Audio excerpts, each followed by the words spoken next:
ಯಾಕೆಂದರೆ ನಾವು garment swing machine supplier, ಗೊತ್ತಾಯ್ತಾ. ಇವಾಗ ಮಾಡಿದ್ದಾರೆ 28% ಇರೋದು 18 ಮಾಡವ್ರೆ, 18 ಇರೋದು 12 ಮಾಡವ್ರೆ.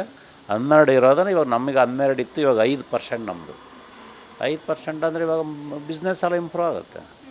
ಇಂಪೋರ್ಟ್ ಮಾಡ್ಕೊಳಕ್ಕೆ ಚೈನಾಯಿಂದ ಅವರು ಮಾತುಕತೆ ಮಾಡೋರು ಮೋದಿಯವರು.